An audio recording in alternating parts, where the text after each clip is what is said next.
Over the last 2 weeks, we showed you that Communist China is buying up our political system. They're buying up our companies. They're buying up our technology. This week, I'm going to explain to you why you haven't heard about it in the media. Turns out, Communist China doesn't just own Biden, they also own the fake media. Stay tuned. Over the last 2 weeks, we did two different episodes. The first one was showing Communist Chinese Party members infiltrating basically everything: our banks, our pharmaceutical companies, our defense contractors, our embassies, our consulates, everything. Then last week, we went through how this mass murdering dictatorship, which, by the way, has slaughtered more people than any government in all of human history, 100 million innocent people, not including unborn babies, massacred in barbarous fashion by these barbarians. And they have been buying up our political system. They've got Bushes on their payroll. They've got Clintons on their payroll. They've got Bidens on their payroll. They've got former speakers of the House. They've got governors. They've been flying our politicians over to Beijing and Shanghai to be wined and dined by the mass murdering regime. Well, you were probably wondering, and I wouldn't blame you, how come the media doesn't talk about this? That seems like a pretty important story. Why don't I read this in the New York Times? Why don't I read this in the Washington Post? Why isn't this in the controlled opposition media, Fox News, and so on? Well, there's actually a very simple explanation. And in today's episode of Behind the Deep State, I'm going to walk you through what has been going on with our fake media. Turns out our media outlets, including many of the most prominent and respectable fake media outlets, are literally compromised by the dictatorship. Names such as CNN, aka Communist News Network, or Clinton News Network, not just cable news network, right? We've got the New York Times, we've got Fox News, we've got Washington Post, we've got the Bloomberg, MSNBC, and on, major newspapers all across the country. Millions of dollars are flooding from this dictatorship into our media outlets. And so the first part of this story broke but from the National Pulse, a wonderful, relatively new website. And what they found using documents from the Foreign Agent Registration Act was that a shadowy front group for the mass murdering dictatorship, known as the China-United States Exchange Foundation, has been flying journalists, well, I should put journalists in quotes, over to Communist China to treat them like royalty. They get to go to exclusive private dinners. They get all kinds of very fun stuff. Now, what is this CUSEF? We talked about it over the last couple of weeks, but just to remind you, CUSEF, the China-United States Exchange Foundation that's wining and dining and bankrolling our so-called media, was founded by the vice chairman of the Chinese People's Political Consultative Conference. And of course, American authorities have identified this for years now as a critical part of the Chinese Communist Party's so-called United Front Work Department, or United Work Front Department. This is basically the branch of the dictatorship that handles overseas influence operations. Now, the U.S.-China Security and Economic Review Commission, this is an official agency of the U.S. government, put out a report where they said that this United Front Work Department is used to, and I'm quoting here, co-opt and neutralize sources of potential opposition to the policies and authority of its ruling Communist Chinese Party, right? This would explain why they are targeting American politicians and also American fake media outlets, okay? Guys, this is so important. So last week we talked about how this same operation was wining and dining our politicians. Well, they're doing the same thing to our media. According to that report from the U.S. China Economic and Security Review Commission, the United Front strategy uses a range of methods to influence overseas Chinese communities, foreign governments, and other actors like the media to take actions or adopt positions supportive of Beijing's preferred policies. Okay, let that sink in, guys. Now, to understand what this CUSEF is doing with our journalists, you got to bring in an American lobbying and PR company called BLJ Worldwide. They call themselves a communications consultancy, and they actually boast on their website that they are proud to work with numerous nations and governments, among them some of the largest and most influential on Earth. Of course, Communist Chinese Party included. They brag that they're using their powerful global network, including thought leaders and media, to bring results for their clients. And they actually say on they've got two vice presidents listed, and one of their vice presidents is proud to, quote, serve governmental, corporate, and nonprofit clients based in the U.S. and China. Interesting. When they talk about government clients in China, they are, of course, referring to the mass murdering gaggle of gangsters known as the Communist Party of China. Now, we also know that in 2011, under the mandatory disclosures under the Foreign Agents Registration Act, the CUSEF admitted that it was getting paid $20,000 each month from the CUSEF to promote Beijing's propaganda in America. This included sending journalists and journalism students to China to, quote, give them a positive look at China's accomplishments. And the purpose of this, according to the disclosures, was to, and I'm quoting, educate the next generation of U.S. journalists on China and U.S. relations while they are still honing their craft. So they're basically taking promising journalism students, sending them over to China, and then using them and wining and dining them to promote American Chinese propaganda in the United States. Part of this, they said in the disclosures, is to craft a short and medium-term U.S. campaign to influence key constituencies, politicians, academics, and experts, as well as general public opinion regarding China's true efforts and intentions in Tibet, where, of course, the regime is engaged in what's called cultural genocide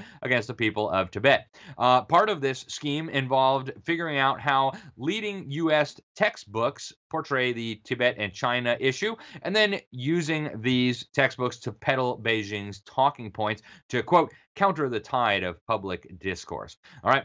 Another thing they were doing was using this propaganda campaign to effectively disseminate positive messages to the media, key influencers, and opinion leaders and the general public about Communist China. This was done to develop favorable coverage in key national media.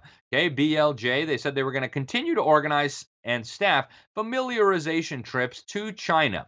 Okay, this includes, they said, recruiting top journalists to travel to China, selected for effectiveness and opportunities for favorable coverage. And guess what, guys? It worked. If you read these disclosures, they brag that they got dozens of articles and opinion pieces and hundreds of news articles in top media outlets all across America. Now, we've been documenting this at the New American for years. They've been bribing our educational institutions, our universities. They've been flying our politicians over there to be groomed for important things like espionage. Yeah, guys, this is so unbelievable. Now, there's another scandal that's totally related to this, where the Communist Chinese Party has just been openly paying our fake media outlets to do their bidding. Okay. We found out from the other filings with the Foreign Agent Registration Act that the China Daily, which is an organ of the Communist Party of China, a propaganda mouthpiece for the CCP, it filed these disclosures with the Justice Department, admitting that it paid $19 million to top American news organizations. That includes $12 million to leading globalist mouthpieces like the New York Times, the Wall Street Journal, and the Washington Post. Oh, that's interesting. Communist China is literally buying and paying the propagandists who millions of Americans rely on for so-called news.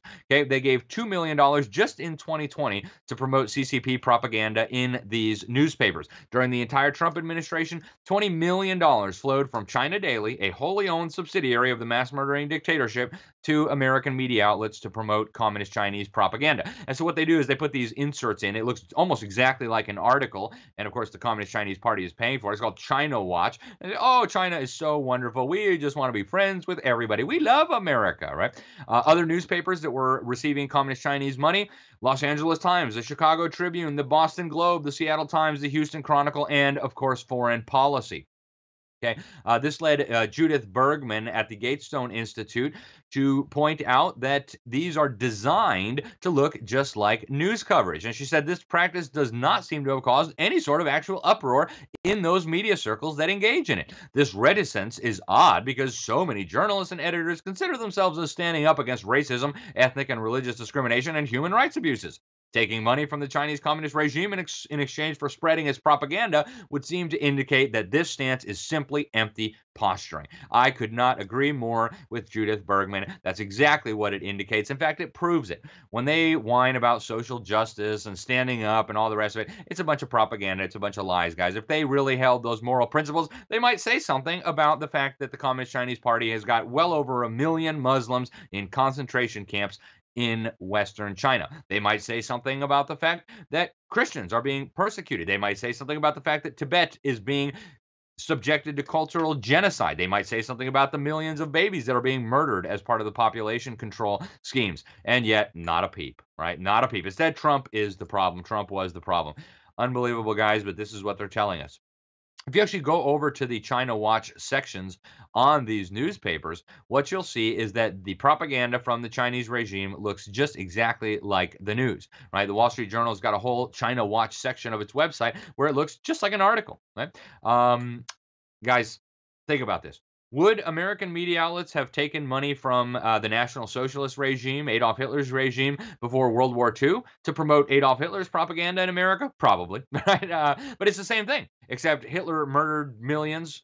The Communist Chinese have murdered tens of millions, okay? The most murderous regime in human history. Now, the Communist Chinese dictator has been very clear about this strategy. He's been explaining it openly. Even back in 2013, Xi Jinping, I call him Xi Jinping, he said, and I'm quoting here, China needs to strengthen media coverage and use innovative outreach methods to tell a good Chinese story and promote China's views internationally. That's what he said at the national meeting on propaganda and thought work, and he's been saying the same thing over and over and over again for years. Right? The Chinese government's also got Xinhua or Xinhua, which is basically an intelligence service masquerading as a propaganda service. It's a fake news wire or whatever, and they spread communist Chinese propaganda all over the world while also gathering intelligence for this mass murdering dictatorship. They've also been, according to a 2018 Pentagon report, buying radio stations all over the world, including in America, right? And they conceal the ownership of these radio stations, which they use to pump out Chinese propaganda,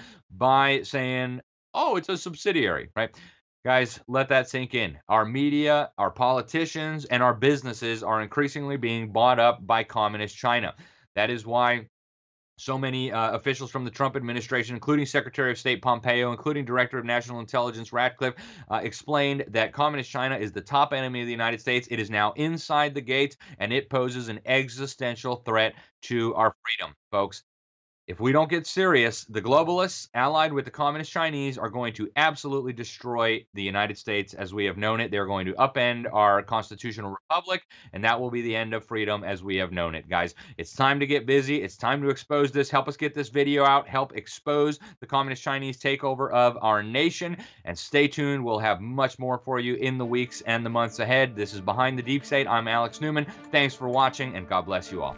You know, it's no surprise that Facebook and YouTube and all the titans and tyrants of Silicon Valley, are the big tech companies, are censoring our content. We might not even be on these platforms for too much longer with the way things are going, folks. That's why it's all the more important that you head over to thenewamerican.com. You can sign up for our daily, weekly, or even monthly headlines. They'll get emailed directly to you. Better yet, you can subscribe to the New American Magazine. You'll get these delivered right to your door, and they can't censor a printed magazine. So hey, get over to thenewamerican.com, sign up today, and stay informed in the fight for freedom.